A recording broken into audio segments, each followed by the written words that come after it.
नमस्कार. Bing woman टॉक्सच्या आजच्या भागात सर्वांचं मी रोहिणी मानसपे खूप स्वागत करते. आज मराठी भाषा गौरव दिन आहे, म्हणजेच कवी कुसुमाग्रज तथा थोर लेखक वि.वा. शिरवाडकर यांचा वाढदिवस. 2013 पासून आपण मराठी भाषा गौरव दिन हा दिवस कुसुमाग्रजांचा वाढदिवसाने साजरा करतो. तर यावर्षी आपण मराठी भाषेविषयी बोलणार आहे. यावर्षी मी स्वाती यादव यांना बोलवलेलं आहे. मराठी भाषेच्या काही गमती जमती त्यांच्याकडून ऐकूयात. मराठी भाषेला अभिजात दर्जा मिळाल्यापासून खूप चर्चा खूप चाललेत, पण खरंच व्यवहारात आपण मराठी भाषा वापरतो का? किती इंग्रजी शब्द आपण त्याच्यासाठी वापरतो? म्हणजे असं एक दिवस आपण फोन करूयात की आज एकही इंग्रजी शब्द न वापरताना आपण सगळे व्यवहार मराठीत करायचे. बघूयात होतंय का तसं. स्वागत आहे तुमचं स्वातीताई. नमस्कार. स्वातीताईंनी मराठीमध्ये आणि तत्वज्ञान या विषयांमध्ये MA केलेलं आहे आणि त्यांचा मराठी भाषेचा खूप गाढा अभ्यास आहे, खूप वाचन आहे. म्हणून तर मी आज त्यांच्याशी या मराठी भाषेमध्ये आपल्या मुलांना, पुढच्या पिढीला मराठी भाषेची कशी गोडी लागेल, कारण आता त्यांच्या समोर तंत्रज्ञानाची आव्हानं आहेत, कॉम्पिटिशन आहे. पण या सगळ्या स्पर्धेच्या युगामध्ये आपल्या भाषेला आपल्या मातृभाषेशी कशी जवळीक ठेवता येईल किंवा त्याच्यातल्या गमती जमती जरी कळल्या तरी त्या भाषेची गोडी लागू शकते. बरोबर आहे ना ताई? तर आपण आता सुरुवात करूया. तुम्ही सांगा आता की मराठी भाषेची एक पहिली गंमतच तुम्ही सांगणार आहे काहीतरी. नमस्कार. या संभाषणाची सुरुवातच आपण मंगेश पाडगावकर यांच्या एका कवितेने करूया. कविता अशी आहे. पिंकी इंग्लिश शाळेत जाते, मी तिला फार भितो. पिंकी इंग्लिश शाळेत जाते, मी तिला फार भितो. ती वॉटर ड्रिंक करते, मी आपला पाणी पितो. जाडे जाडे इंग्लिश शब्द तिच्या तोंडात उठसूट. माझ्या पायात साधी चप्पल, तिच्या पायात छान बूट. ती म्हणाली, केक या शब्दाला मराठी शब्द कुठला? आता गप्प बसलास ना, बघ तुला घाम फुटला. मराठीच्या प्रेमामुळे मला गप्प बसवेना. इंग्रजीची तिची ऐट मला मुळीच ऐकवेना. मी तिला ताडकन म्हणालो, वरण भात आणि पिठले यांना तुझ्या इंग्रजीत सांग बरं शब्द कुठले? हे ऐकून पिंकी गप्प, तिला काही सुचेना. इंग्रजीत पिठले खाईल असा शब्द मिळेना. आता पिंकी घरी गुपचूप मराठीतच पिठले खाते आणि वरण भातावर मराठीतच लिंबू पिळते. वा, खूपच छान आहे. मंगेश पाडगावकरांनी ही कविता लिहिलेली आहे मुलांसाठी. आणि त्याच्यामध्ये आपल्याला दिसून येते की आजकाल जी बोलण्याची पद्धत आलेली आहे ती म्हणजे फक्त क्रियापद मराठीतलं वापरलेलं असतं. मी वॉटर ड्रिंक करते किंवा करतो, म्हणजे पाणी पितो असं म्हणा ना तुम्ही. जे सहज शक्य आहे ते मराठीतच बोलायला हवं, नाही का? हो ना. तर मराठी भाषेच्या गमती जमती यामध्ये मी तुम्हाला सुरुवातीला एक गंमत सांगते बरं का. मी माझ्या सासरी भिलवडी स्टेशनला गेले होते. ती जेवण खाणं झाली होती आणि माझ्या सासूबाई विश्रांती घेत होत्या. तेवढ्यात त्यांना भेटायला कोणी एक जण बाई आले. तर त्यांनी मला विचारलं की काकू आहेत का? तर मी त्यांना म्हणलं काकू पडले. तर त्यांना असं वाटलं की पडल्यात म्हणजे त्यांना काहीतरी इजा झाली, दुखापत झाली, पाय मोडलाय किंवा काय, अशा काळजीनं अगो बाई मगाशी तर भेटल्या होत्या की काय झालं त्यांना अचानक. मग माझ्या लक्षात आलं की त्यांना पडणे या शब्दाचा त्यांनी वेगळा अर्थ घेतलाय आणि मी वेगळ्या अर्थाने तो वापरत होते. मग आता बघा, पडणे हा शब्द आहे तर तो अनेक अर्थांनी आपण वापरत असतो. बरोबर. आता मुलांना आपल्याला जर भाषेची गोडी लावायची असेल तर आपल्याला हे शब्द किती वेगवेगळ्या अर्थांनी आपण वापरतो, वेगवेगळ्या संदर्भात ते वापरले जातात याची जर आपण माहिती दिली हो किंवा याचा जर खेळच घेतला मुलांची, बरोबर आहे.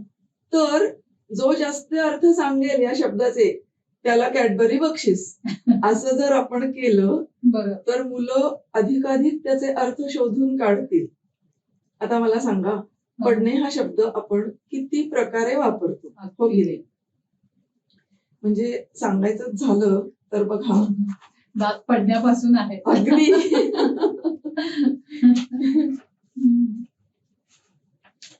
पाऊस पडतो, हो एखादी बातमी आपल्या कानावर पडते म्हणजे आपल्याला समजते. पाऊस आभाळातून खाली पडतो म्हणून तो पाऊस पडतो. आपल्याला एखादं स्वप्न पडतं, आपण म्हणतो यांना किती वेळा सांगितलं, कशाला यांना त्यात पडायचंय, म्हणजे भाग घ्यायचा. आईला बघितलं की आपला जीव भांड्यात पडतो. उजेड पडतो, अंधार पडतो. एखाद्या गटातनं पक्षातनं बाहेर पडतो म्हणजे तो त्यातून त्याग करतो त्या पक्षाचा किंवा त्या गटाचा. आंबा पडतो म्हणजे झाडावरून फळ खाली पडतं. काही वेळा आंब्याचे भाव पडतात. पहा किती गंमत आहे, म्हणजे त्यांचे दर खाली उतरतात. निवडणुका नुकत्याच झाल्या, आपण म्हणतो अरे रे या पक्षाचा उमेदवार पडला, म्हणजे निवडणुकीत तो हरला. काही वेळा आपण म्हणतो वारा अगदी पडलाय, झाडाचं पान देखील हलत नाहीये असं आपण म्हणतो. म्हणजे तर काय, वारा बिलकुल हवा हलत नाहीये. नजरेला पडणे म्हणजे दिसणे, यातही पडतो. एखादा तरुण धडपडा युवक धंद्यात पडतो म्हणजे काय, तो एखादा व्यवसाय सुरू करतो. कधी आपल्या घरातलं लहान मूल आजारी पडतं, आणि आता मी सांगितलं तसं माझ्या सासूबाई पडल्या होत्या म्हणजे थोडीशी विश्रांती घेत होत्या. पाहिलं किती अर्थ आहेत या पडणे या एका क्रियापदाचे, पण त्या वेगवेगळ्या संदर्भात वापरले की त्याचे वेगवेगळे अर्थ होतात. आता असंच अजून एक उदाहरण आहे बरं का. तर आपण धरणे हे क्रियापद जर घेतलं तर याचेही असेच वेगवेगळे अर्थ होतात. तर कसं बघा की एखाद्या गुन्हेगाराला पोलिसांनी धरलंय म्हणजे ताब्यात घेतलंय. लहान मुलं खेळ खेळताना म्हणतात तू मनात एक अंक धर, मग त्याला 5 गुण, त्यात 7 मिळव, अशा पद्धतीचे खेळ खेळतात. पण त्यात क्रियापद कोणतं वापरलं जातं, मनात एक अंक धरणे. किंवा लहान बाळाला आई म्हणते चल माझा हात धर, हात सोडू नकोस, हात धर. काही वेळेला आपण धीर धरणे, संयम राखणे, धीर धर जरा, आजीच्या पूर्वी शब्द तोंडात असायचा, जरा धीर धरा असं. किंवा आपण म्हणतो हे धर म्हणजे हे घे अशा अर्थाने. किंवा एखादी स्त्री उपवास धरते म्हणजे ते व्रत घेते, अंगीकारते, स्वीकारते. किंवा जसं रमाकांत आचरेंनी सचिन तेंडुलकरला हाताशी धरलं आणि मग त्याचा उत्कर्ष झाला, त्याचा खेळ इतका बहरला. एखाद्या गुरुनी जेव्हा शिष्याला हाताशी धरलं जातं तेव्हा त्याचा संपूर्ण विकास करण्याची जबाबदारी तो गुरु घेत असतो. अशा अर्थाने धरलं शब्द वापरला जातो.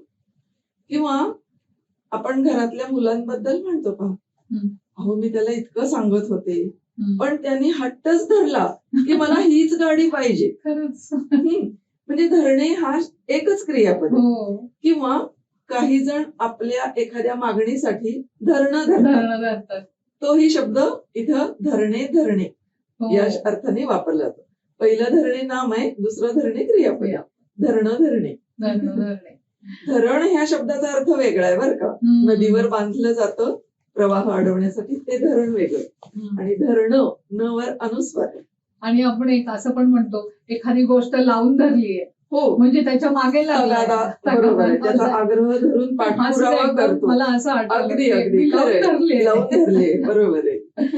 किती असे शब्द आहेत ना आपल्या अगदी. मराठी भाषा, म्हणजे म्हणतात ना, वळेल तशी वळते, अगदी कशी म्हणजे वाकवेल तशी वागते, असं आहे. हो. अगदी हे वैशिष्ट्य आहे तिचं. हो. आता मराठीतली एक गंमत सांगते तुम्हाला. हम्म, आपल्या घरामध्ये किंवा माहितीमध्ये एखादा मुलगा असतो हम्म, आणि तो बेताचा असतो थोडासा, बुद्धीने म्हणा किंवा हे. तर त्याची आई म्हणते, काही उपयोग नाही हो, आमचा बाळ आहे अगदी ढ आहे. हो, बरोबर. तर ह्या ढ शब्दाची गंमत तुम्हाला सांगते, हम्म, की आपण ढ असंच का म्हणतो? हो तो अगदी फ आहे, हो, असं नाही म्हणत. ख आहे, असं का नाही म्हणत बरं? हम्म, किंवा ट, त्याच्या सारखाच काढला जाणारं दुसरं अक्षर ट, असं का नाही म्हणत बरं? हम्म, तर बाकी सगळी जी अक्षरं आहेत हा, ती काळाच्या प्रवाहात काही प्रमाणामध्ये बदलत गेली, बर, परंतु ढ हे अक्षर जे आहे हा, ते जसंच्या तसं राहिलेलं आहे वर्णमालेत. ओके. त्याच्यात काहीही बदल झाला नाही. म्हणून आपण एखाद्याला कितीही शिकवलं, किती संस्कार केले, हो, त्याच्यासाठी किती मेहनत घेतली, तरी त्याच्यावर काही परिणाम होत नाही, तो काही बदलत नाही. हम्म, म्हणून आपण त्याला तू अगदी ढ आहेस हो आहेस. किंवा तो अगदी ढिम्म आहे, हलत हो. नाहीये, असं ढिम्म हा शब्द सुद्धा ढ हो. वरूनच आहे. तो त्यासाठीच आहे की त्याच्यात काही फरक पडत नाहीये, हम्म. म्हणून तो ढ हे शब्द वापरला जातो. ही ढ हे माहिती अक्षर नव्हतं, हे नवीन माहिती आहे. ढ गोळा आपण म्हणतो. ढ गोळा, ढ हो. गोळा आहे अगदी. हो. किंवा ढेक नंबर, म्हणजे हो. ढ अधिक एक, ढेक नंबर असंही म्हटलं जातं. बरोबर. तर आता असे आपण मराठीमध्ये ढ हा शब्द अक्षर वापरला जातो. ढ या अर्थाने, मठ, ज्याच्यावर काही फरक पडत नाही असे ह्याने. हम्म, आता अनेक वाक्प्रचारही आपण वापरत असतो. हो. त्यांच्या मागही काही कहाण्या असतात, कथा असतात.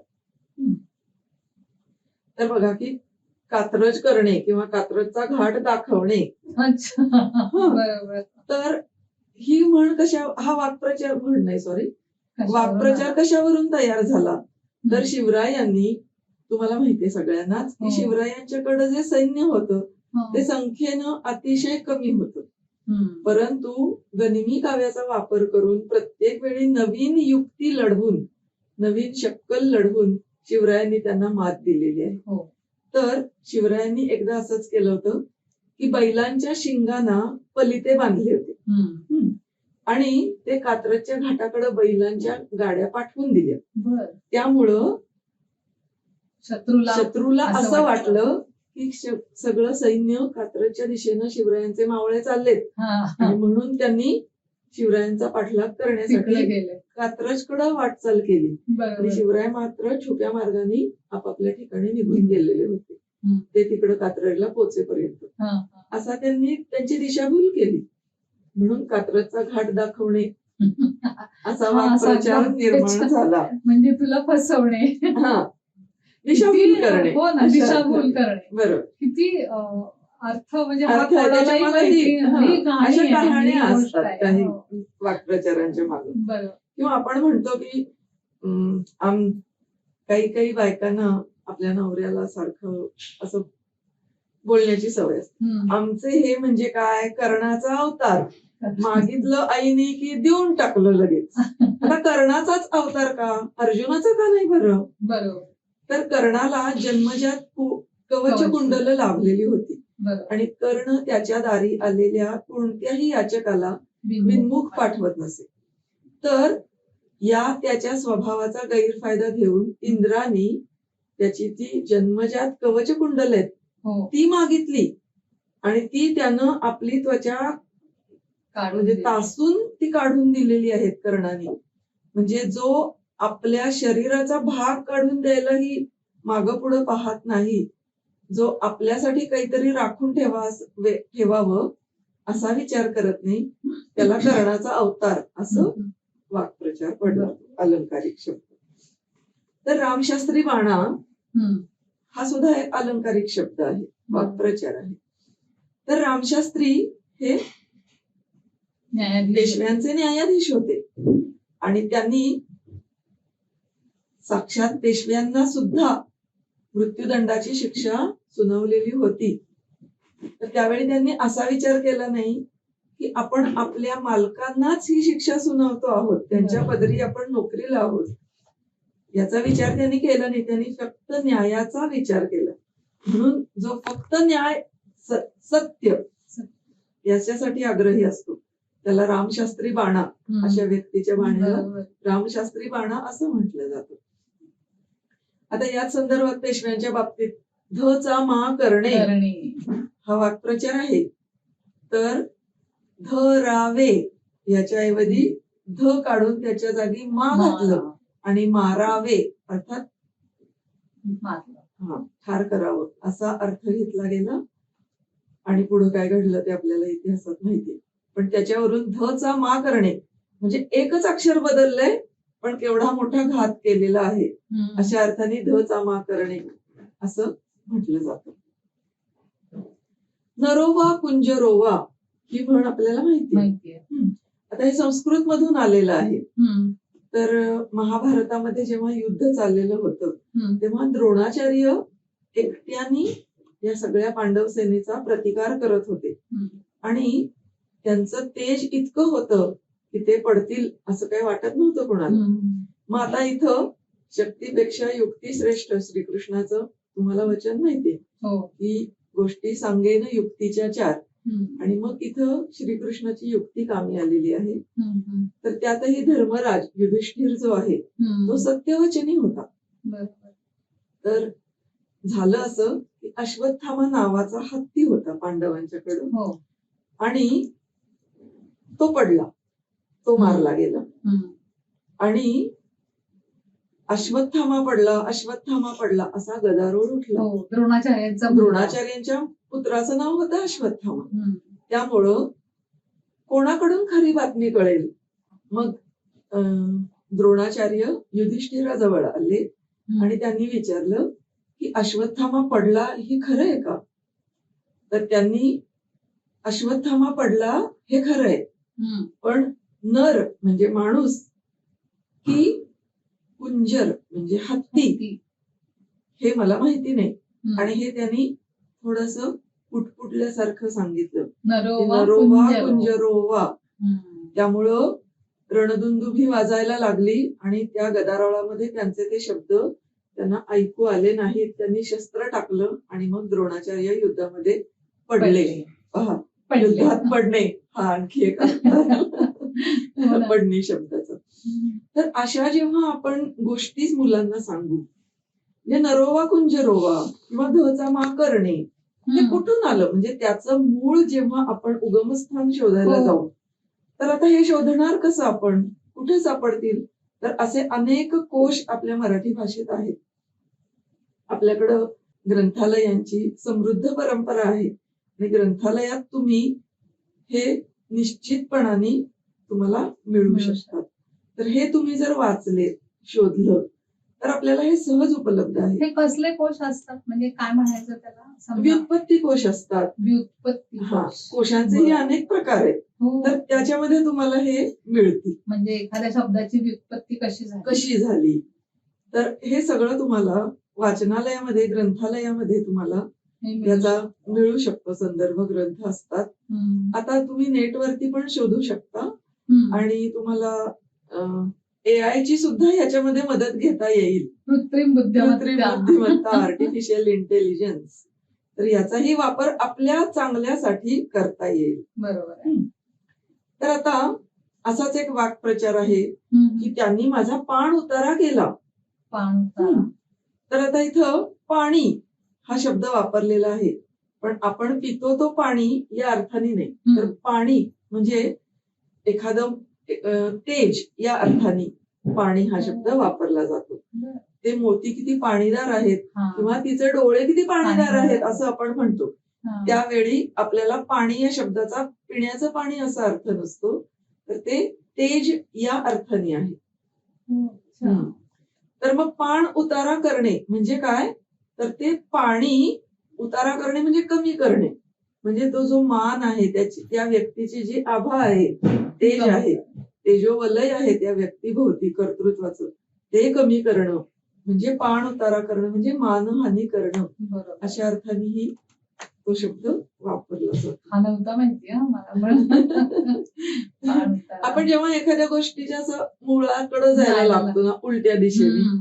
तेव्हा आपल्याला यातली बरोबर, गंमत बरोबर. यायला लागते. हो आणि खरंच. मग मुलांना पण याची गोडी लागते अहो, हो की मग तेच आपल्याला विचारायला लागतात किंवा आपण विचारलं तर ते अगं असं नाही असं आहे. हम्म. ते कारण त्यांना ते टेक्नोसेव्ही आत्ताची नवीन पिढी, हो त्यामुळे ते आपल्याला इतकं झटपट संदर्भ आपल्याला काढून देऊ शकतात मुलं. तर मग आपल्या घरातल्या मोठ्या व्यक्तींचा म्हणजे हम्म. आजी आजोबा असतील, पालक म्हणजे फक्त आई वडीलच असं नाही, हम्म. तर घरातल्या ज्या मोठ्या व्यक्ती आहेत ज्यांच्याकडे वेळ आहे हो त्यांचा अशा तऱ्हेने आपल्याला उपयोग करून घेता उपयोग येईल. करून घेता येतो. कारण त्यांच्याकडे भाषेचं जे संचित आहे हम्म. ते आत्ताच्या युवा पिढीकडे असेलच असं नाही. आणि त्यांच्याकडे वेळ ही फार महत्वाची उपलब्धी आणि आहे. त्यांनी आधी वाचन पण खूप केलं खूप होतं केलेलं असतं. किंवा त्यावेळेला कॉम्प्युटर नव्हते. हो, त्यामुळं त्यांच्याकडे निश्चित हे ज्ञान असतं हम्म. आणि त्याचा आपल्या मुलांच्या जडणघडणीमध्ये. आणि मग अशा वेळेला आपली मुलं जेव्हा बाहेर बोलतात तेव्हा त्यांचा आत्मविश्वास एक वेगळ्याच पातळीवरती पोहोचलेला असतो. बरोबर. कारण ही त्यांना माहिती असते आणि मग ते अधिक आत्मविश्वासाने प्रकट होतात, व्यक्त हम्म. होतात. बरोबर. हा आपल्या मुलांच्या जडणघडणीमध्ये व्यक्तिमत्व विकासामध्ये होणारा फार मोठा फायदा आहे. बरोबर आहे अगदी. आता आपण एक शेतीशी संबंधित 7-12 हो हा शब्द वापरतो. हो 7-12ला नाव लागणे किंवा 7-12 वरती नोंद होणे. तर आता 7 आणि 12 हा 7-12चा उतारा. हम्म. तर हा शेतीशी जमिनीशी संबंधित असा शब्दप्रयोग आहे. हम्म. पण आता हे 7 आणि 12 हे तर अंक आहेत.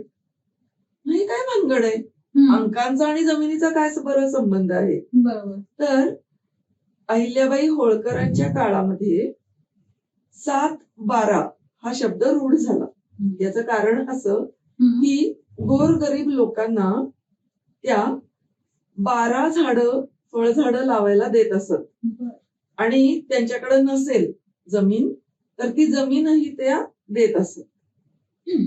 मग ती 12 झाडं त्या गरीब व्यक्तींनी लावायची, जोपासायची, त्याची निगा राखायची. हम्म. आता निगा राखणेवरनं एक सांगते अजून बरं एक का येईल. गंमत. हो. आता हा निगा राखणे हा उर्दू मधून आलेला शब्द आहे. हम्म. निगाह म्हणजे नजर, नजर. रखना राखणे. हा. तर जेव्हा एखादा सम्राट येत असे दरबारामध्ये हम्म. तर निगाह रखो असं म्हटलं हम्म. जायचं की ते अदब आहे उर्दू मधली, की हो. ते येत आहेत म्हणजे आता त्यांच्या वाटेकडे तुम्ही डोळे लावून बसा, हम्म. नजर ठेवा हम्म. की ते येत आहेत, बरोबर. बादशाह किंवा जे कोणी असतील ते. तर निगा राखणे हा मराठीत अर्थ काळजी घेणे, काळजी. लक्ष ठेवणे या अर्थाने प्रचलित हो. झाला. असे अनेक शब्द आपण घेत असतो. घेतच असतो. तर 7-12 परत वळूया आपण. हम्म. तर या गरीब कुटुंबाला हम्म. 12 झाडं लावायची जबाबदारी दिली जायची. हम्म. मग त्या 12 7 जी झाडं आहेत हम्म. त्यांची फळं खायचा अच्छा. अधिकार दिला जायचा हा. आणि 5 झाडांची जी काही फळं आहेत हम्म. ती सरकार दफ्तरी त्यांना जमा करावी लागायची.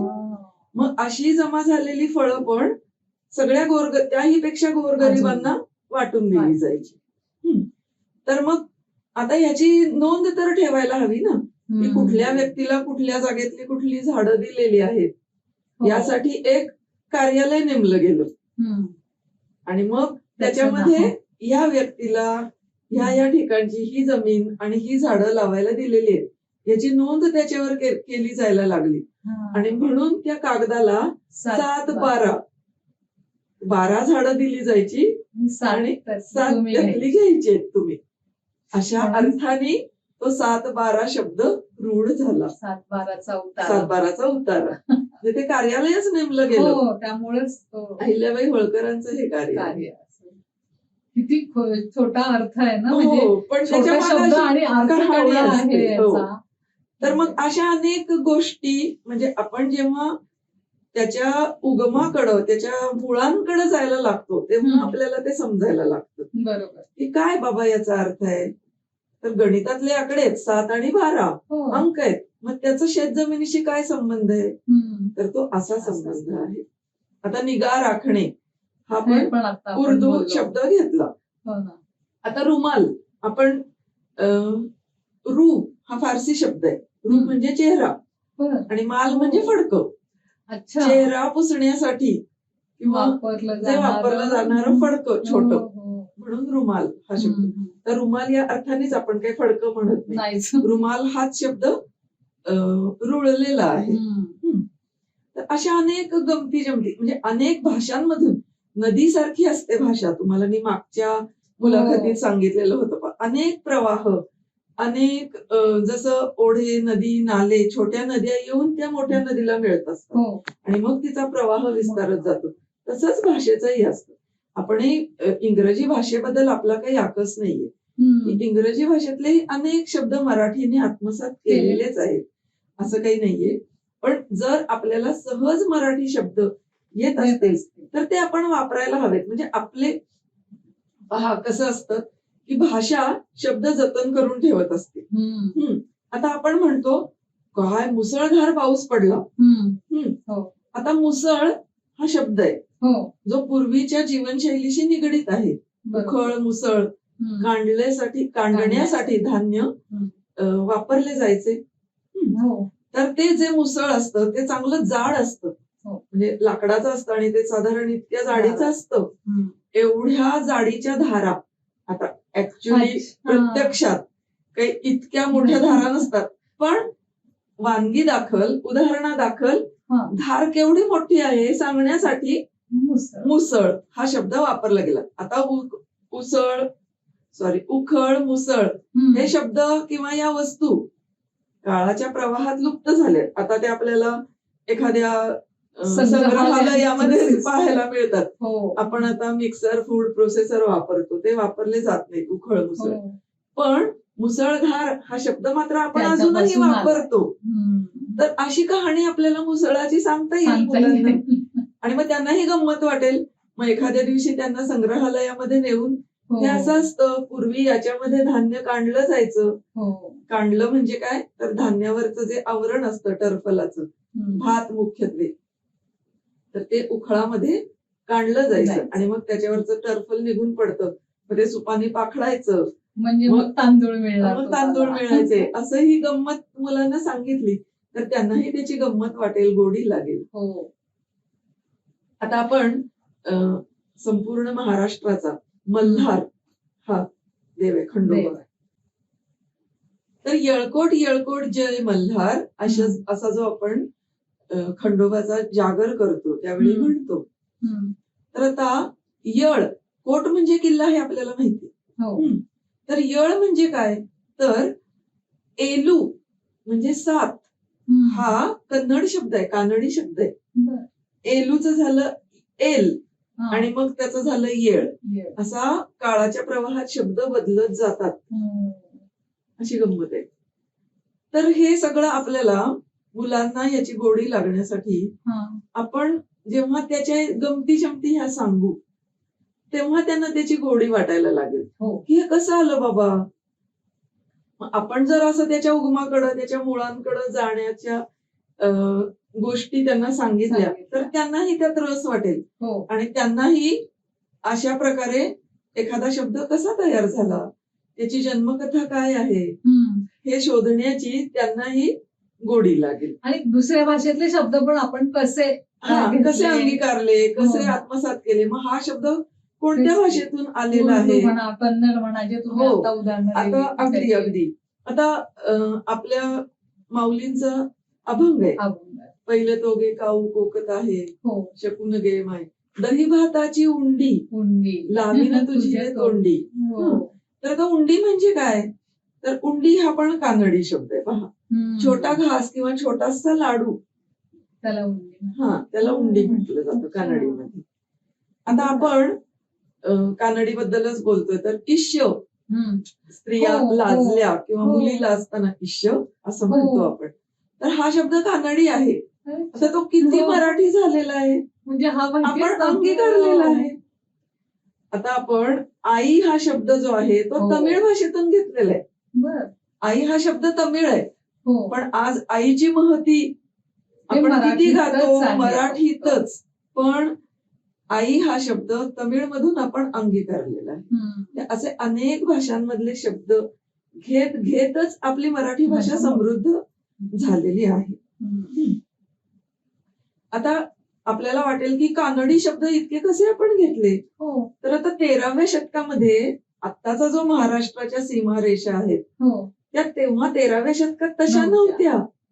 त्यामुळं मराठी आणि कानडीचा भूभाग जो आहे तो अतिशय लगत होता. दोन्ही हम्म. एकमेकांच्याकडं चलन वलन. आता दोन नाही. वेगळी राज्य झाली, पण हो. त्या 13व्या शतकात तसं नव्हतं. हम्म. म्हणून एकमेकांच्याकडे जाणं येणं, व्यापार उदीम, यामुळं मुली देणं घेणं. आपले देव सुद्धा विठ्ठल, हो, हे सगळे कानडाऊ विठ्ठल कानडाऊ आपण विठ्ठल, म्हणतोच. तेच ना. त्यामुळं कुठलीही भाषा आपल्याला वर्ज्य नाहीये. हो. भाषेवर आपलं प्रेम असायला पाहिजे. हम्म. आणि मराठी ही आपली मातृभाषा आहे, ती आपण जपली तरच ती टिकणार आहे.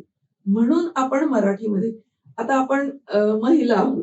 बिईंग वुमन हे खास महिलांसाठीचं चॅनल. हम्म. महिलांना अतिशय आवडीची गोष्ट कुठली असेल हो. तर पाककृती. हो. सगळ्यात जास्त युट्यूब चॅनल वरती काय पाहिलं जातं तर ते पाककृतींच्या सगळ्या वाहिन्या आपण जास्तीत जास्त बघतो. हो.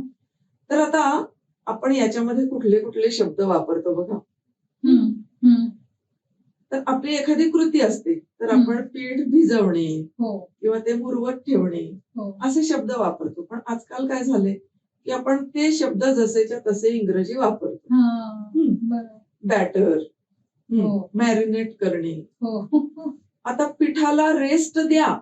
हे पीठ एकत्र करा, भिजवा आणि त्याला रेस्ट द्या आणि ते मुरवत ठेवा किंवा भिजवून ठेवा बस. असं सहज आपण म्हणू शकतो. हो ना. पण हे शब्द जर आपण जसेच्या तसे वापरले तर आपले शब्द, आपली भाषा, जोपर्यंत एखादी गोष्ट, प्रवीण दवणे म्हणतात, जे भांड वापरात असतं तेच लखलखीत घासलं जातं. जे माळ्यावरती ठेवलेलं आहे ते भांड आपण वापरत नाही आणि म्हणून ते घासलंही जात नाही. बरोबर. तसंच आहे. तसं शब्दांचंही आहे. जितके जास्त शब्द आपण वापरात आणू तितके ते राहतील. जी गोष्ट वापरली जात नाही ती अडगळीत पडते. तसं आपल्या शब्दांचं व्हायला नको. बरोबर. म्हणून आपण जास्तीत जास्त मराठी शब्द जे सहज आहेत ते वापरायला हवेत. आणि जे प्रचलित आहेत आणि आपण ते आजपर्यंत वापरत आलो आहोत ना. मग उगीच कशाला आपण सोडून द्यायचे ना ते शब्द. आता बघा, आपण वृत्तवाहिन्या, बातम्या ऐकतो टीव्हीवरच्या, आकाशवाणीवरच्या. आकाशवाणीवर तरी खूप चांगल्या रीतीने भाषा जोपासली जाते. पण आजकालच्या ज्या वृत्तवाहिन्या आहेत त्यांच्यामध्ये जाहिराती येतात आणि या जाहिरातींची भाषा इतकी भयानक असते की काय सांगू. बघा, एखादी जाहिरातीमधली ती निवेदिका सांगत असते आपल्याला की हे तेल वापरा आणि तुमच्या डोक्यावर केस उगवा. ही भाषा झाली का? हे योग्य मराठी आहे का? तर नाहीये. हे आपण त्या वृत्तवाहिनीला कळवायला हवं. खरं तर ही प्रत्येक मराठी माणसाची जबाबदारी आहे की जिथं चुकीचं दिसेल तिथं त्याचा निषेध नोंदवायला पाहिजे. आपण एखाद्या व्यक्तीला फोन लावतो आणि आपल्याला संदेश ऐकायला मिळतो की हा व्यक्ती व्यग्र आहे असं नाही तर व्यस्त आहे. मुळात व्यस्त हे गणितातलं प्रमाण असतं. बरोबर. व्यक्ती व्यग्र असते म्हणजे एखाद्या कामात गुंतलेली असते. मराठी भाषेत म्हणायचं तर बिझी असते. पण आपण काय ऐकतो? ती व्यक्ती नाही, तो व्यक्ती. चुकीचं आहे हो. तो व्यक्ती कसा? व्यक्ती हा शब्द उभयलिंगी आहे. म्हणजे स्त्री किंवा पुरुष कोणाही बद्दल आपण तो वापरू शकतो. तो व्यक्ती नव्हे, ती व्यक्ती. व्यक्ती हा स्त्रीलिंगी शब्द आहे. इथं तो स्त्री किंवा पुरुष कोणत्याही बाबतीत आपण वापरू शकतो. पण शब्द स्त्रीलिंगी आहे. स्त्रीबद्दल किंवा पुरुषाबद्दल वापरता येईल. पण तो व्यक्ती नाही. मला तर असा संताप होतो, तो व्यक्ती नाही ग, ती व्यक्ती, असं आधी मी म्हणते शिक्षकी पेशामुळं, आणि मग पुढे मी तो फोन बंद करते. खरंच आहे. अर्थातच ते तिला ऐकू जाणार नसतं, पण पण आपलं आपलं समाधान मनाचं की चुकीचं आपण निदान ऐकून तरी घेतलं नाही. बरोबर. आता असंच काही शब्दांचे उच्चार असतात. हम्म, तर ते उच्चारांनुसारही अर्थ बदलतो. तर आता हडपसर हे पुण्यातलं एक उपनगर आहे. तर हड पसर असं जर आपण ते उच्चारलं तर त्याचा अर्थच नीट लागणार नाही. सूत कताई हा शब्द आहे. हा जर आपण सूतक ताई असा उच्चारला तर त्याचा नीट अर्थ समजेल का? अर्थातच नाही समजणार. किंवा अजून एक घ्या, काटकसर हा एक शब्द आहे.